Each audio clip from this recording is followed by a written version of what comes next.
Welcome. Got a new setup today, and we thought I even need to come back.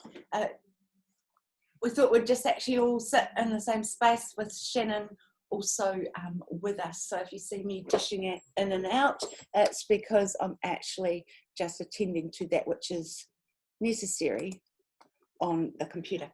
So conversations that count, that's why we've agreed to share ourselves on in front of anybody who chooses to watch, our views of the world, our perspectives, how our perspectives have changed or our values have changed or our lives have changed over time.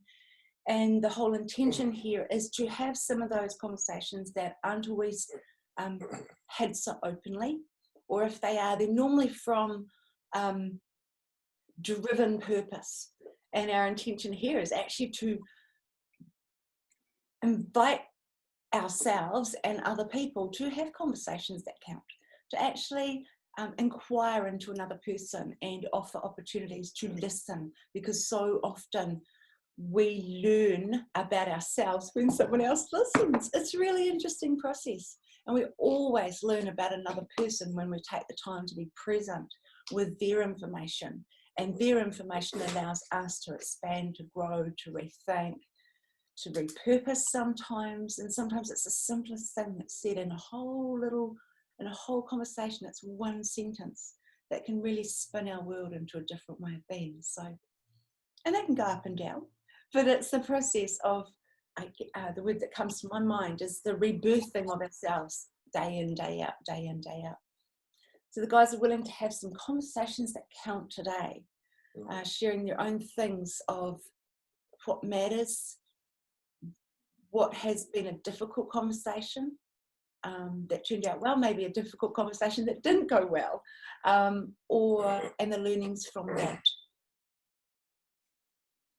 Pretty much as we look across life, what have we got in the area of conversations that count? I have a gentle one to lead out on, just a gentle one, and it's just an opening frame.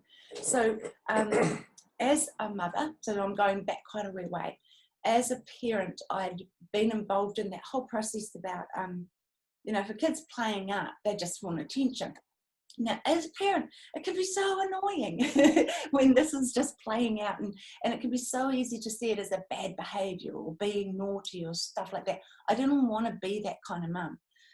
So I was very, very direct with my kids when I got this frame. So it wasn't when they were babies, it was when they were sort of a little bit older.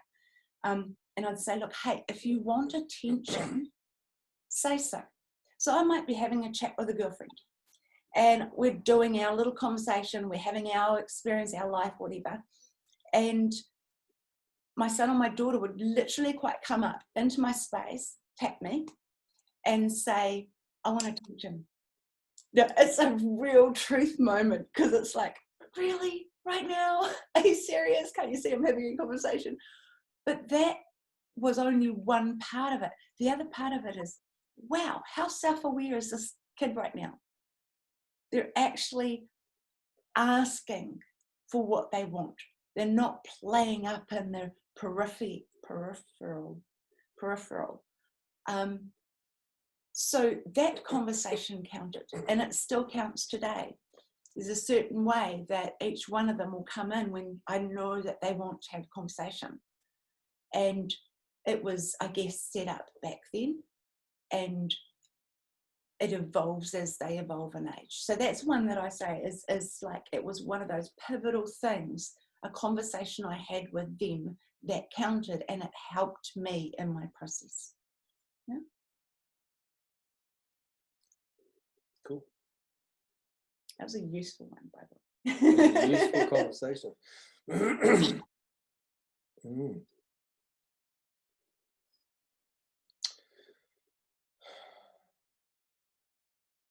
Well, I don't know about useful conversation, 100%.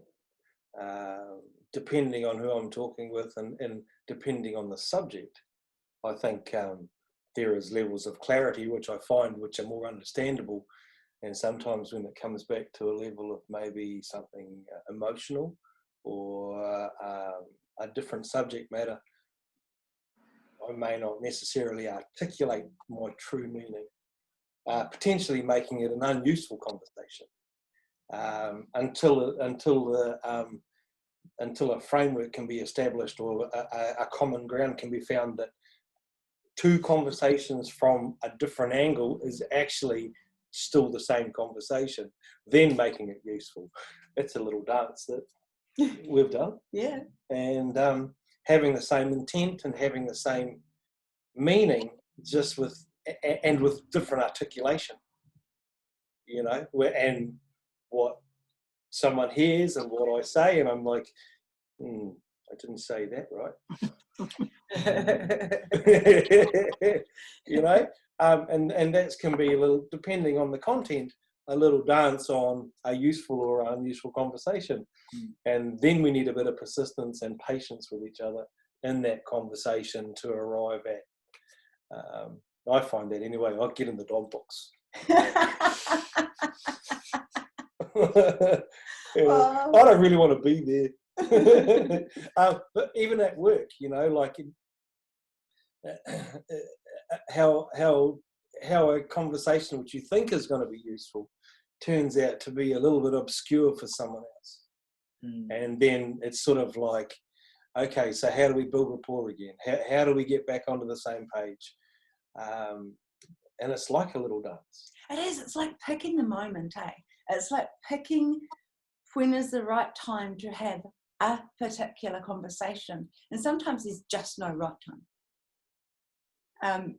And so it just has to be had. But other times it is about just finding the right moment to have a decent conversation. And it really depends on the person too. Yeah. Because some people you can just jump straight into and be like, yo, we need to talk about this. And then other people, in a way, you feel like you've got to walk around it to jump in, to find where the rapport, like you said, to jump in, or not. Making you wriggle just thinking about it. Yeah. Like, am I in? Am I going to jump? Am I not? Like, how are we going to tackle this? And I mean, it comes from every level. I'm trying to pick a specific conversation, and the first one that jumped into my head is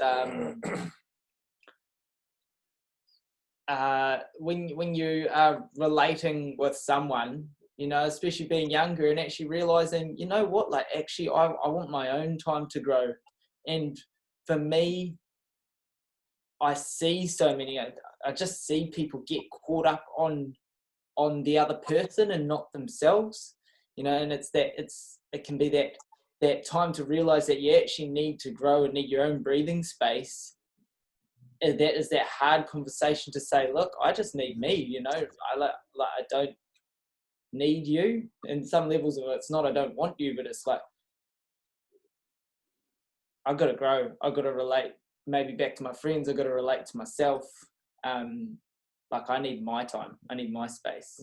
And I'm sure as a you know, partners, to actually just say, hey, look, I just need a bit of a breather. I'm going to go do something by myself, you know, at times, and not always in each other's space 24/7. As much as Shannon's wife likes that. No, but yeah, I mean, like I haven't got all the experience in the world in terms of that, but I definitely know when I need my space, and then when I can see someone could really benefit with their own space.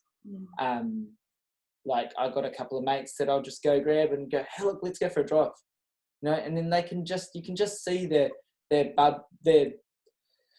turning in their bubble, and you take them out of that space and you go have a good chat, or you go, you know, have a beer or go for a bike ride, or go do something out of their normal.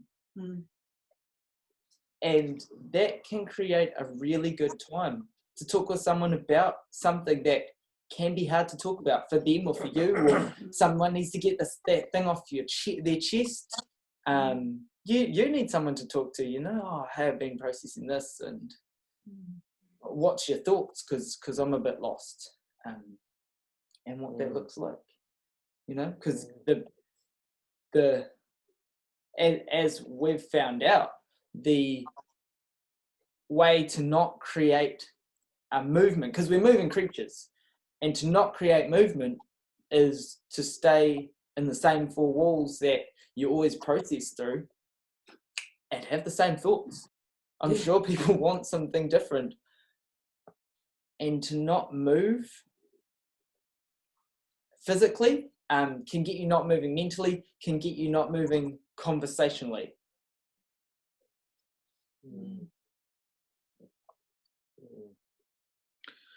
Yeah, awesome. No, you're right, Alex. As you were talking, I reflected back and tried to find my earliest conversation that I had, which to me meant a lot, or which I felt was quite important. And this experience popped up for me, or came to my remembrance, was I must have been about 9 or 10, and I was brought up in a bilingual class, and kapahaka was a part of our learning and our development growing up. And we had a kapahaka team. Our school had a group, but our practices were on Sundays. Now, for our whānau, Sundays is a family-centred day for our family, where we go to karakia and where we learn about how to do things as a whānau and be together. And so for all of us growing up, no one could do anything other than be together as a whānau. So you couldn't work, you couldn't go and have fun. And if you did, you done things together. And I remember, and I knew, because growing up with my grandfather, I knew what his answer would be no, you can't go. And I really, really wanted to go. So like Alex said, I had to sort of find the right time, place to ask my grandfather. And I remember every Sunday's practices were at 3 o'clock at our local college, 3 o'clock. And I kept looking at the time this one particular Sunday, and it started off at 8:30 in the morning, and I was just watching it, and sort of my build up and lead into, and did all the family thing. And that day I tried to make sure that, I was a good boy, to try and increase the answers of increase my chances of going. But then I built up, it was after Sunday roast. That was another tradition. We had Sunday roast for lunch, and after we had had full stomachs, and we were felt quite good. Or I felt quite good, had a full tummy, and everything seemed to be quite, was good. It was a good time for me. So my signals were sort of same. So, and at this time it was about like 2:45, where I asked my grandfather if I could go to this one practice. Okay, can I just go to one practice? And I was about 9 or 10. This was when I was at primary school. And all my friends used to go, and they would go, hey, how come you weren't at practice yesterday, when I see them Monday?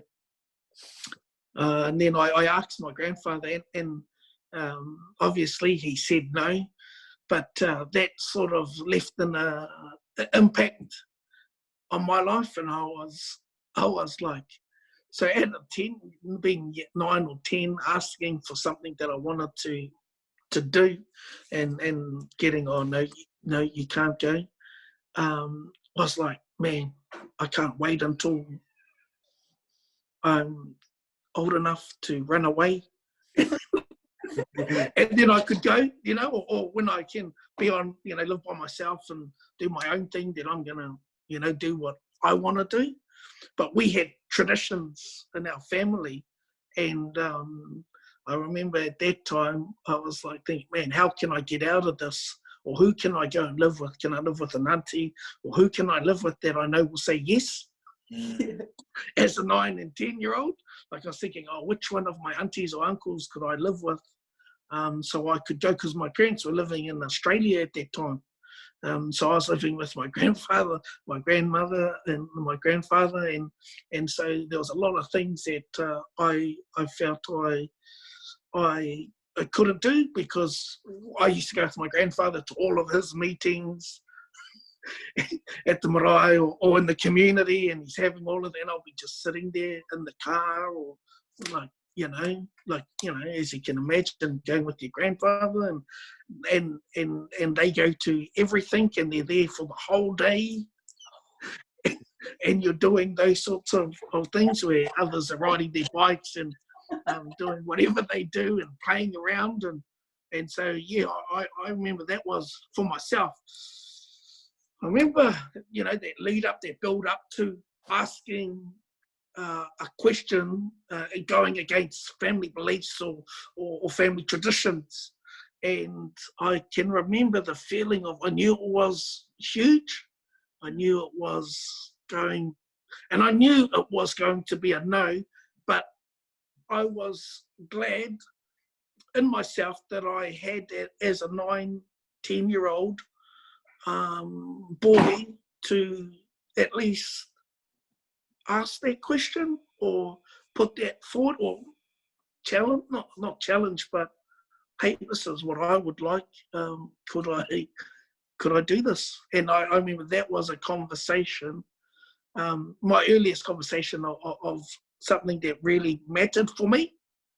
It may not have mattered to my grandfather. He was probably like, oh no, they need to go to that. But for me, it was something that I really wanted to do and really wanted to go participate in.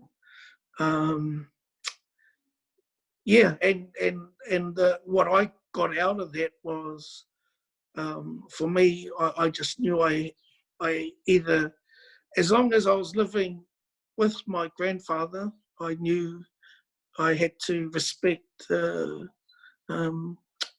his wishes and his desires for us as a whānau to just whānau activities. He said on a Saturday, he said if it was any other day, he had no problem with me attending, but that's when it was conflict, where things I wanted to do clashed on the Sunday, which was our family day.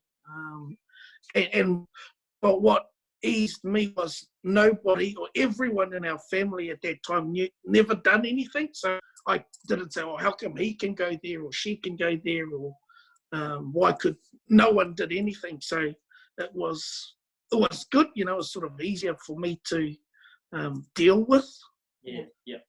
Deal with in that sense.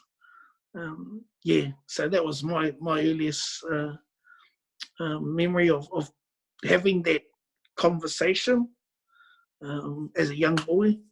But as a parent, like you said, you have many conversations, and and with your significant other, have always have those. But I just want to start there for now, and then I'll work my way as our conversation develops and grows. Just wanted to share my first experience anyway, having a conversation.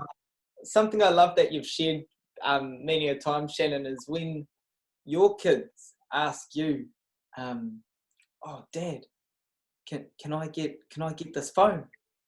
Yes. And what would your answer be, Shanen? Oh, I always tell them yes. I tell them if they ask for something, I say yes. You can get it with your money. And growing up, like you told me, oh, can I have some lollies? Yep, you can have some lollies. And they're sitting there waiting for me to get lollies. I was like, oh, you want lollies, so you have to get the lollies for you. I don't want lollies. And so it made some think, and it wasn't until they started getting older, and they would go, don't ask Dad, we know what he's going to say. And I used to hear them talking like in their rooms or outside, asking Dad, hey, go ask Dad if we could have some lollies, or go ask Dad if we could, get something or go somewhere. And then as they were having the discussion, they were deciding who was going to ask. And then one of them would say, oh, don't bother. You know what Dad's going to say anyway. And they're like, what? And they're like, oh, yeah, that's right. He's going to say yes, but we're going to have to do it with our own money or get our own car or get our own petrol. And they're like, oh, it's no point asking him anyway. And but that was something that, I had with my children and saying, yeah, you can get whatever you want with your money. And now they make a point. Dad, I've got my own money. Dad, I've got my money. Oh, can I go and can I get this? Or, when we're shopping or at the mall, and they were like, oh, Dad, I'm going to go to Kmart.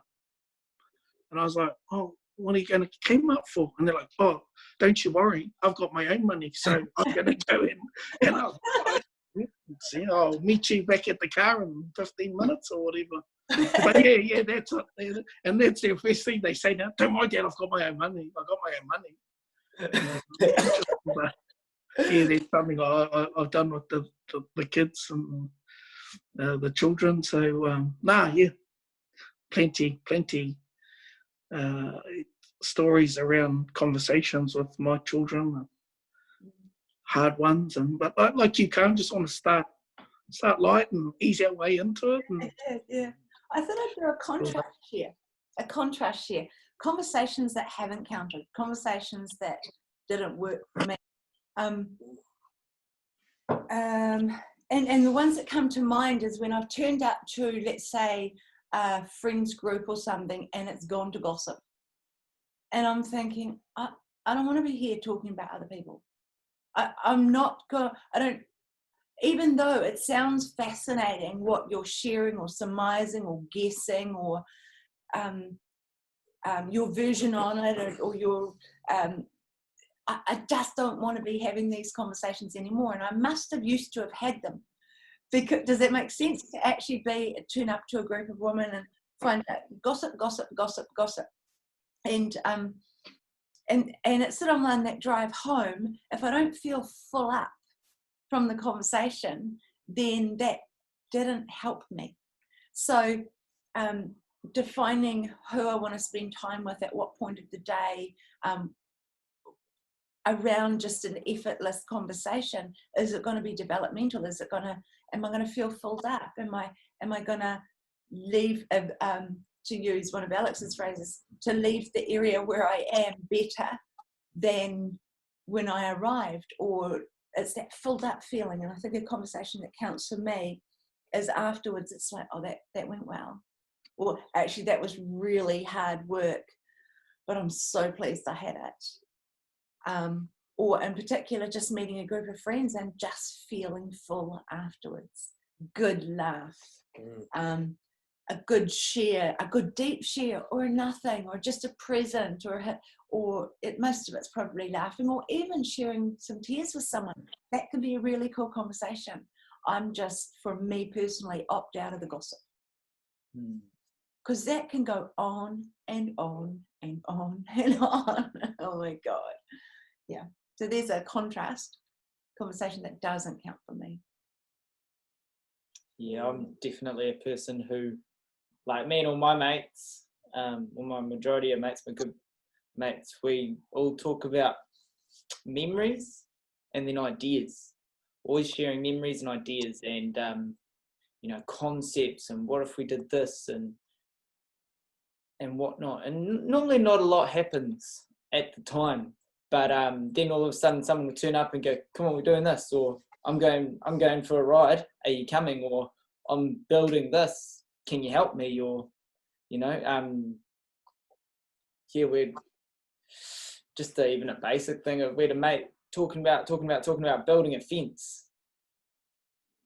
And, having a few beers and all good. And then all of a sudden one day he was like, boys, building a fence, you coming over? And so, a whole lot of us went over, and we talk about memories, but we don't talk about people as much. No gossip, no, oh, did you hear this? Did you hear that? Which I just really appreciate. I'm not one for gossip at all, but I definitely love someone who's got, gossip is for the small-minded people, I feel, and and all the people with opinions, as everyone's got an opinion. But I feel like thinking about ideas and concepts and actually doing something is more for the doers in life. That's an opinion of Alex at the moment. I was just going to say that because it's an opinion. Yeah. Oh, Bro, you're borderline gossiping? I'm not worried about this As Kim long as you're K. gossiping about yourself, hey? Well, man, we gossip about cruises. Yeah, but it's still ideas and That's- concepts. That's true. Oh, yeah. You know that. You know. So This, you can link anything, eh? You yeah, can make yeah. meaning of This whole anything, all right. linking idea So- that But did you hear about that new cruiser? Oh, I got this plan to get one. Can Oh, I mate. borrow your shed for a bit? Oh, bro, you should have heard what I heard about the new Land Cruiser. Bro, This tell me. Conversation's over. I need to know. I tell you, I've got some Land Cruiser gossip. This is awesome. We were pulling the cabins out of the back of Thames, and we took a Ford Ranger and we thrashed it. And Alex is there with his mouth open, going, "Oh man, a cruiser couldn't do that." I said my cruiser couldn't do Oh. that. There's a big difference. And I think this is the conversation that Boxer and I need to have, that just, it's okay, bro. Whatever you say, cruisers are superior.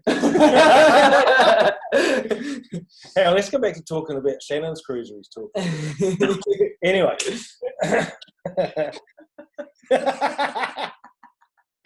I just remembered I couldn't say anything about it. Yeah, you keep a straight face. It's a secret. I got it. Yeah, secret. So I can't say anything else. Yeah. It's it's interesting how content, what content and changes in conversations and where people want to take it, and how they might, when you're having a conversation with someone who embellishes, they can't help themselves. But that fish, man, it wasn't a 2-pound snapper, it was 20 and it got away. That's kind of hard case. I mean, that's a good-hearted conversation, right? Amongst people that quite enjoy the levity or the humour of knowing that every fisherman's lost a fish that no one's ever seen. It was the biggest. I feel like, on the serious note of conversation, an open mind is like a parachute. Excuse me. And it only works if it's open. Mm-hmm.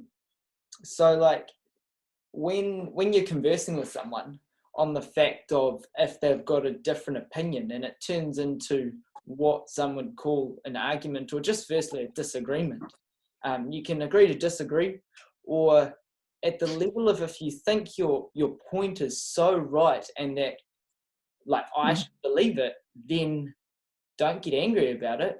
Just bring forward the points of why your idea is more right. Not why my idea is wrong, but why you believe that your idea is right. Change my mind.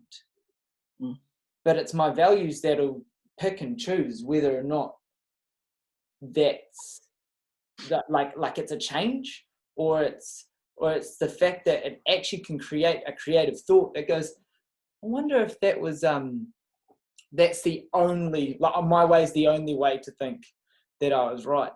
I don't know why, but all of my stuff, I feel like my brain just goes along this belief thoughts. It's whatever you believe, really, what we were talking about the other day. And I just feel so I've got a story.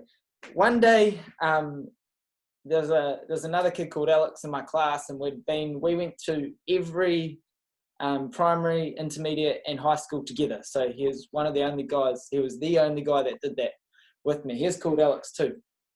And I actually respected Alex a lot. He was part of the cool kids, and you know, he had the older brother, he was the younger of three, and you know, he just had that little bit of suave and swag about him, I guess. And I respected him a lot. And one day I remember him telling a story, and he puts his hand up and he says, "Oh, Miss, do you know how camels drink?" And we all go, "Oh, no." And he says, "Well, the camel owner takes all the camels down to the river. He puts a straw in their mouth and a straw in the water.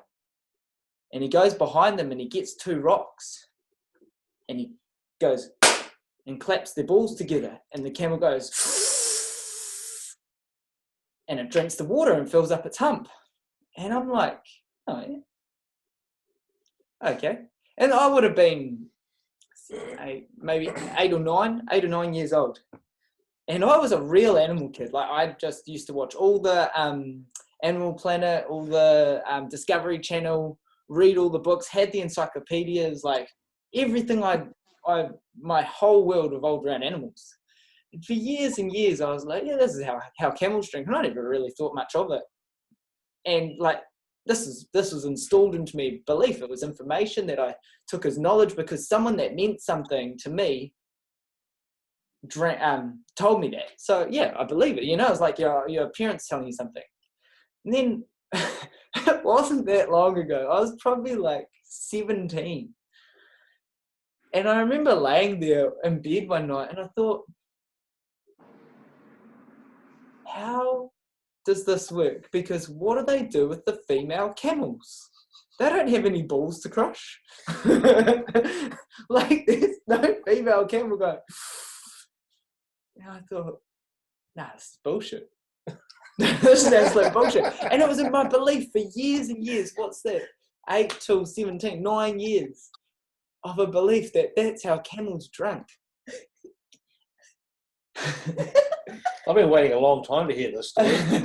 Your mum's told me, and I'm like, no, I need to hear it straight from the horse's mouth. I mean, from the camel's. This is absolute bullshit. But it was information and a conversation that was, you know, it meant a lot. And then for my belief to actually be challenged, and then in my conversation with myself to actually make sense of it and go, that doesn't make sense. Yeah. That's not how it works. What do the wild camels do? And I think that's a really important part, because so many people go through life, and like my first statement of trying to relate to people, trying to get the connection, find the happiness in someone else, find the happiness with their friends. And when they're alone, not having healthy conversation with themselves, and their conversation isn't useful. Their conversation is gossip within their minds. So what do they do when they're out of their minds and they've got someone there? They want to gossip. They want to just talk about some rubbish, because it takes them away from their own head of how actually possibly they're not having healthy and complementing conversation with themselves. So that's an interesting observation, yeah, an interesting call, because we, as human beings, really duplicate that we've been around. It doesn't matter what mum and dad say, it will be what mum and dad do that we mimic, if that makes sense. And then it won't be about what people particularly say, but what they do and say that will mimic people that we like, people that we aspire to be like, people that we feel we have to, you know, as children or growing up, that we are happy to take information from. And then we go to the next level. We add in the TV or the media, and what appears funny on the TV is often slapstick humour, or, I mean, there would be no TV programs at all, this is according to Karen, if it wasn't for miscommunication. There'd be nothing to videotape. There'd be nothing to film. All the stories, all the all the stories pretty much come down to a core aspect of miscommunication and unmet expectations. And that's the thread inside of any story. So then we feed on the media. And so this channels through, I'm sort of saying this is a really big blanket comment. And so then whatever is on our mind is what we actually talk about. There's an old story about a woman who had a career, and she went and did whatever she did, and then she had children, and she was sort of on her 4th child, and she was having a conversation with a woman that used to be in a career, and this lady had stayed at home, and apparently she heard herself saying, "Did you know that the price of beans have gone up?" And for her, that just shocked her system to realize that's what the only thing she'd been attending to, is just housewifing. It's an old story, but housewifing. She hadn't actually fed her mind with anything else to grow. So her conversation was there. Having already had a career before, she just went, "Oh my God, okay, I can solve this," and just got interested and fascinated again in the process of life and what was going on for her family. And she noticed that her languaging changed inside of that. That was told to me as a young, much younger woman. And for some reason, that's a metaphor I've worked with. If I hear myself having pretty daft, meaningless conversations, where is my attention being? And of course I have family members who are quite happy to remind me if I do that.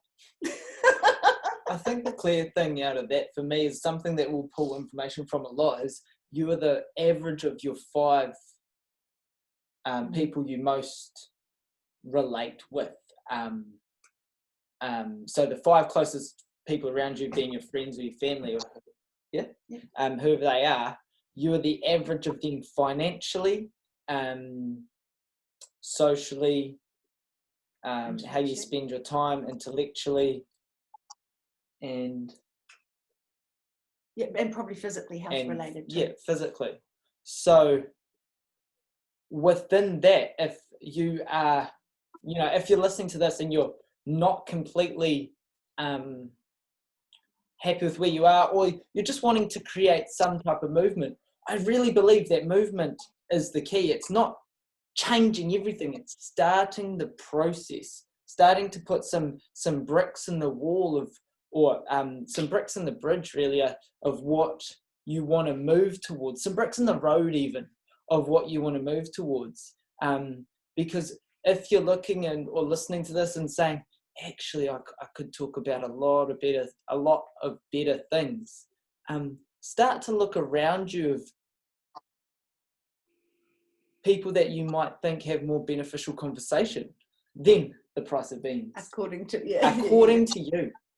According to you, because it's really only trial and error.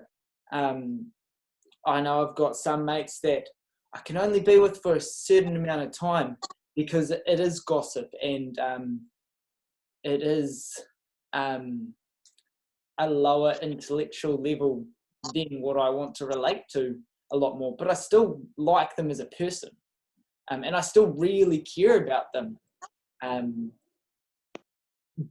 I guess for me, it's valuing my time over theirs at real levels and building that, because I want to build myself, so I build my time with me.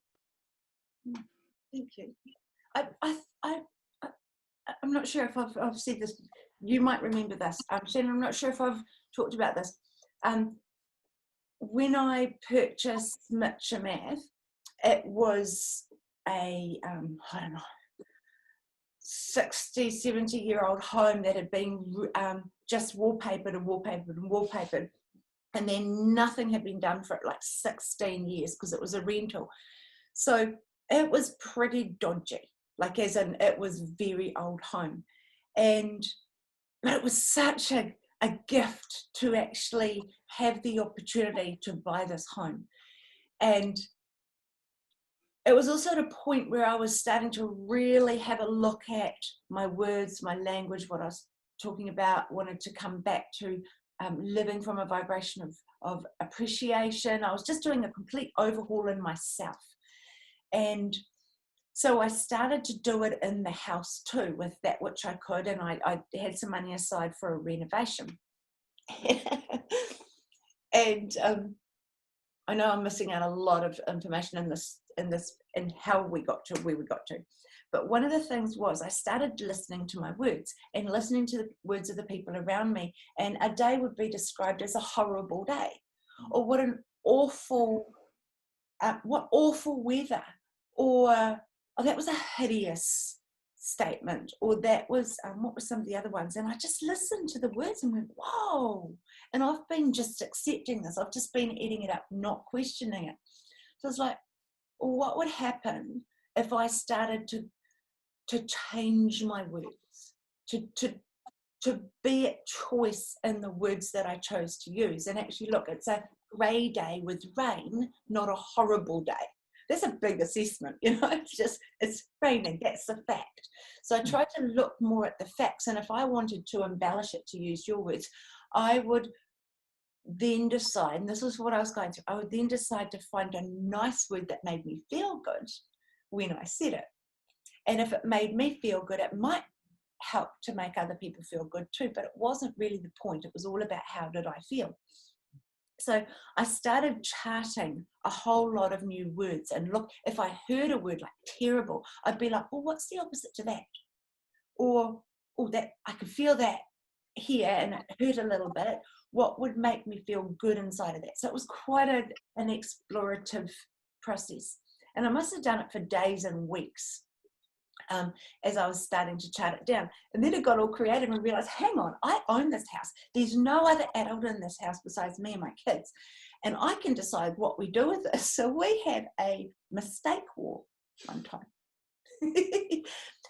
We all of a sudden one night, we decided to remove the wall between the lounge and the dining room. Big axe, bang, bang, Hammer. bang, Big hammer, sledgehammer. through it, pulling it all off. And we went a little bit too far in the removal of this wall and into a part of the way that house was set up. I didn't understand. I didn't have any conversation with any other adult about it. I just decided to remove the wall. And so it was really cool. Then, so then we had a wall that needed fixing and rejibbing. So I got someone in to rejib it, because there was a certain part where the wall needed to stay. I couldn't remove that part. It was much older wood. Got it rejibbed. And then we waited for before it was going to be painted. And so decided to start writing words on the wall, actually advertising to myself new words. So I gave the kids, as far as they could reach, I gave them one wall. And the instruction was, anything that's a good word or a good feeling or a good picture, that's what you put up there. You can draw all over that wall. This is in the lounge. And I took one wall to myself, and that was on the dining room side. And I just filled it with a repertoire of great language. And I started to just eat those words as an idea to put, and I'd put a new word up and I'd start putting that into my excitable language during the day, so that it would feel an uplift, and because it was all about me feeling better. And so my words went from observing fact to observing fact, and if I'm going to embellish it, make it a lovely exploration, or make it something that I enjoyed. However that happened for anyone else, and the kids inclusive, what it was for me is it was a point where I really made a change in the words that came out of my mouth. I truly did intend for the vibration of it, the word meaning, the description, to be as colourful in a positive way for me physically as I possibly could. And so that would be a long time ago, and I feel that I might use the word delicious to describe something that's totally not even a taste. And I purposely do it still, and sometimes I go back in my thinking to, whoa, I just heard me say an odd comment. I don't want that in my language. I want to be conscious of the expressions. So those are conversations that count, but that was this conversation. That internal one. That was an internal redesign of how I wanted to be on the planet. Not who. This was not designed for anyone else other than me. And of course, it affected a lot of people.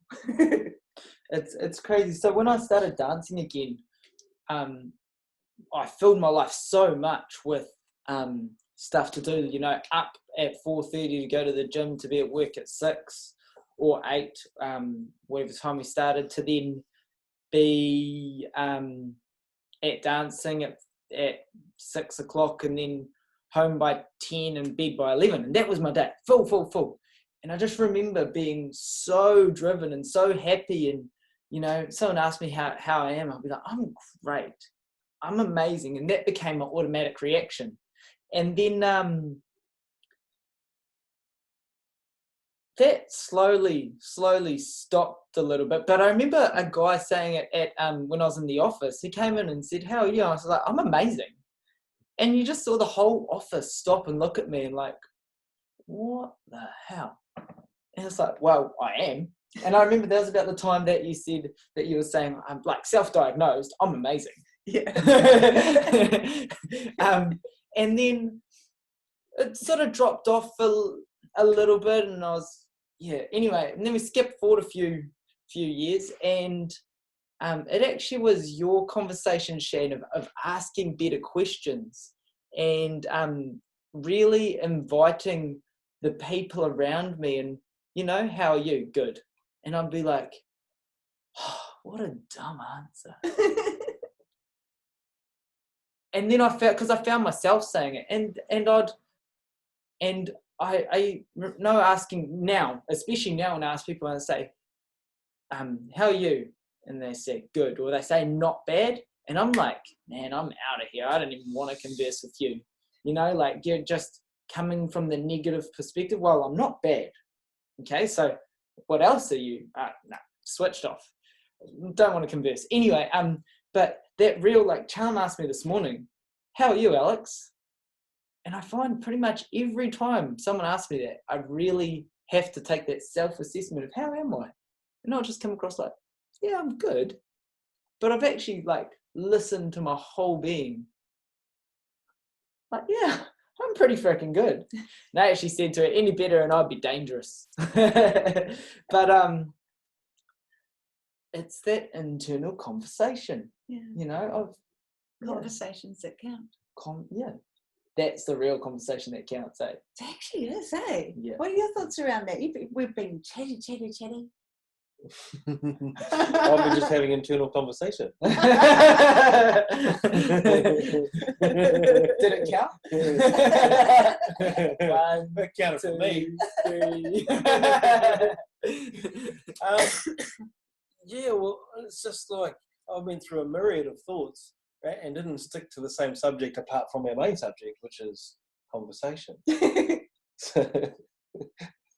You know, and I was rolling through things like what prevents. So what happens when someone actually doesn't want to, or potentially might feel silly, or doesn't want to look silly, or look something so like they don't know what they're talking about. What actually prevents people from rolling into a healthy conversation? Is it self-judgment?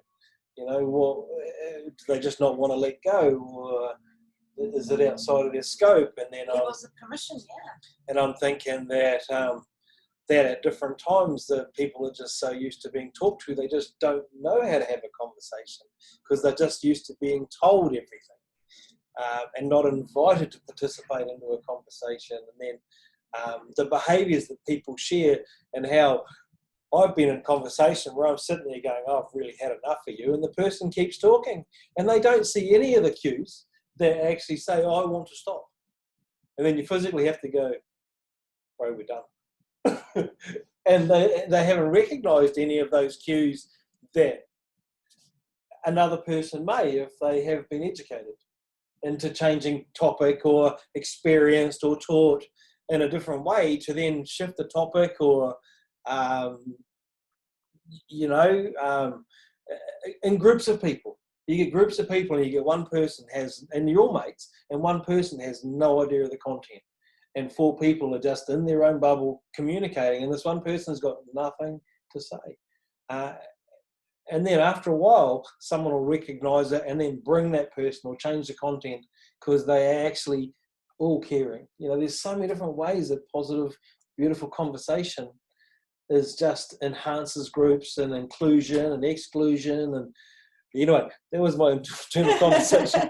I just bounced between the two of you and thought, how are you? Is not really a well thought through question. It's just like an unconscious responsive question. Yeah. My mates ask the question like, "How are ya?" That's different. He cares. It's like, Did you catch that, Shannon? How are ya? He cares. It's different. He cares. As opposed to someone else who doesn't. that's my point. I don't think people actually want the answer often. Oh. And so when we ask someone, how are you? Do we want to hear their actual answer? Because it is, I'm just jumping into the contrast here. If it's like, actually, my cat died and my house fell over and my towel fell off and I got no food at home and I think I'm going to top myself. Do we want to hear that? Would we be responsible within that kind of thing? And this is, I think, the delicacy of, you know, we're just sort of darting around. We want conversations that count. That would be a conversation that would count if we could actually listen. No, I think even more so. I think it's more so if someone can actually articulate that question enough to answer that properly, then yes, they're going to say it to the right person because they feel comfortable enough to say that can actually support and help and benefit them. Like you know, any of us, if we had that conversation, actually no. If we had a conversation with someone and we always would be generally interested, because if someone turned around and said that to specifically any of us, you would create yourself enough resources to resource them, to support and empower them. Because it's just not the gossip. Yeah, exactly. And since you brought that up, Alex, been quite fortunate and privileged to be able to be a recipient of those conversations with others. And I like what you said there. The key factor in that is if they can trust you, if they have built rapport with you enough to share those deep, dark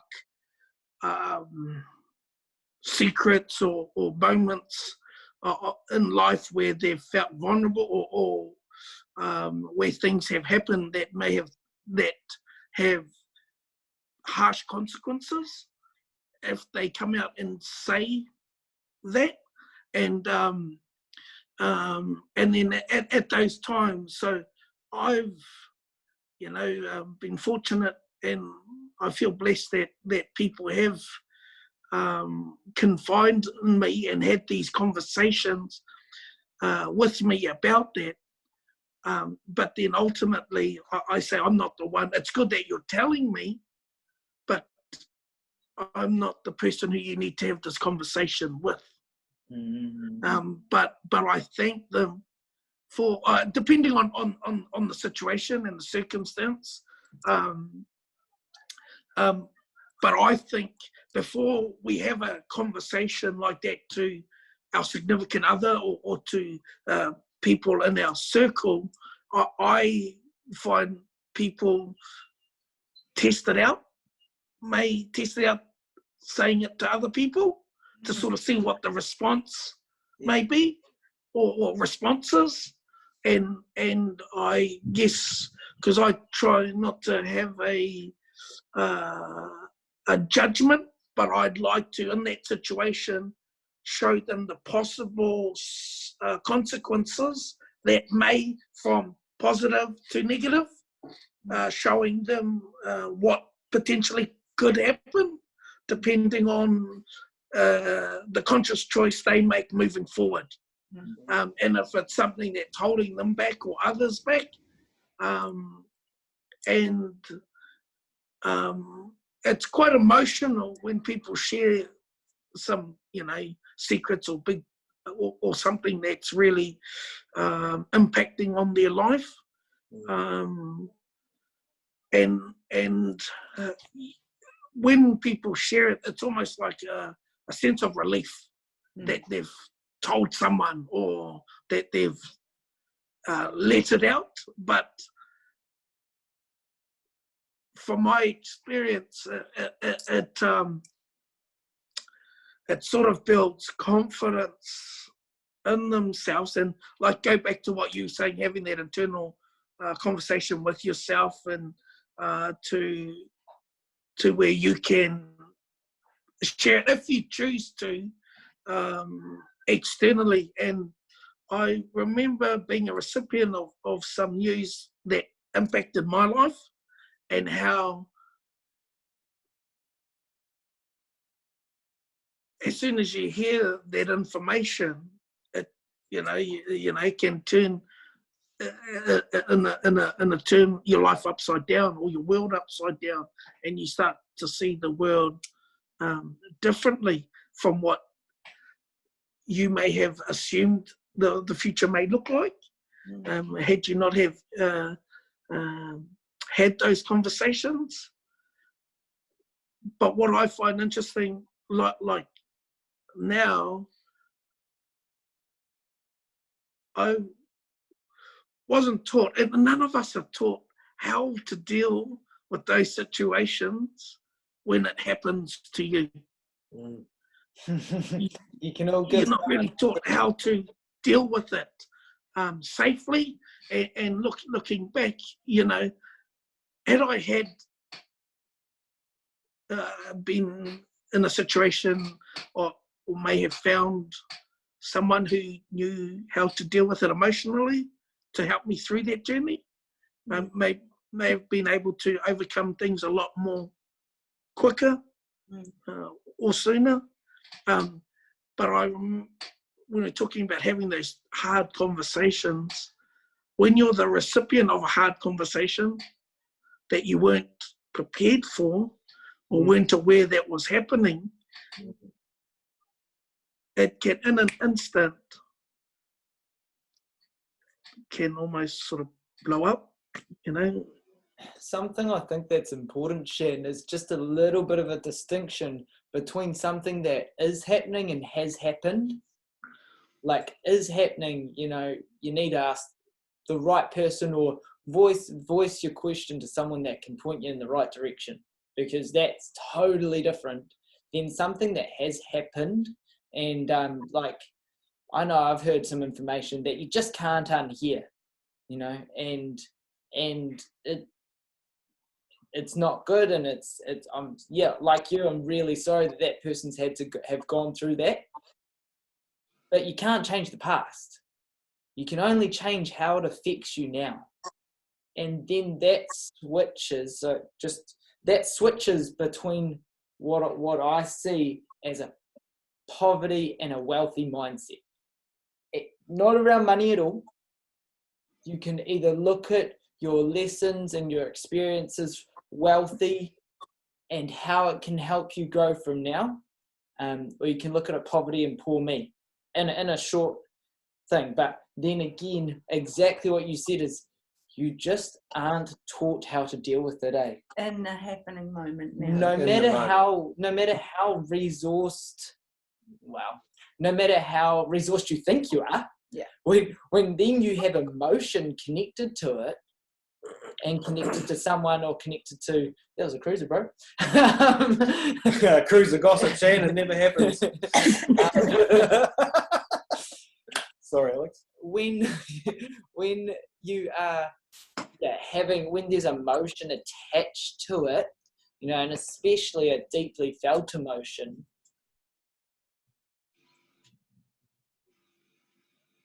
it's that side of where at this moment in time for me, that that positive, healthy conversation with yourself needs to happen, and also with that someone you can trust.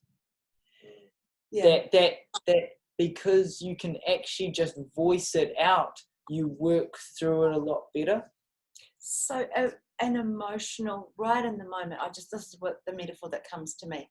In those moments, there is nothing else for it. It's like you've been submerged or bombed into some water, and in those moments there, your life is turned upside down. You don't really know Fred from Mary of yourself as you're organising the swell of, and water would describe it best, whether it's that movement or however it would happen, the emotion is occurring.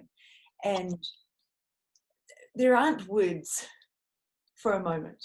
There isn't the right way to do it. There is a certain amount of time that you can hold your breath, per se. There is going to be a reaction because the submergence into the emotion came as a surprise. Even if you're great at swimming, to go along with the metaphor, there's still that moment of giving in to the emotion, to let yourself bob up for some fresh air. If you have a fear of water anyway, and you feel like you've just been dumped into even a 3-foot pool, but you feel like it's the Pacific Ocean, it's the same. It's irrelevant to the size. It totally is dependent on how harshly we are affected by that water swell in that moment. Great topic, Shan. Great topic. Yeah. I like what you're saying there, because like now, just having this conversation, there's some conversations hard conversations that I'd like to have with some people in my circle, but I haven't, because I'm determining for what purpose I want to have those conversations. Because, and then I'm thinking, it may help me if I share this, but then I'm also thinking, what impact would it have on the other person if I did share, maybe about me, cool, I feel good, or whatever it is. But it comes back to my intent in having these conversations. So they're on hold at the moment, because I'm internalizing with myself and finding out the purpose of having these hard conversations, because it would shift the game. There'll be shifts or changes in our situation, and finding out, is it worth, I'm going through some things I can just let go. Some things I may need to bring up, but what's my angle that I'm going to, how is it useful for me, for them, and for our environment, or for those around us, and just having those conversations, and obviously I can't just blurt it out. I can't just go out and just say it or do it. I could if I wanted a certain outcome, what my purpose is. If it's just to get off my chest, then I can do that. However, great conversation. Whoa, Shanen, This is going to be part one, to be continued. Because where you started off there is just the greatest place to stop right now for today's conversation.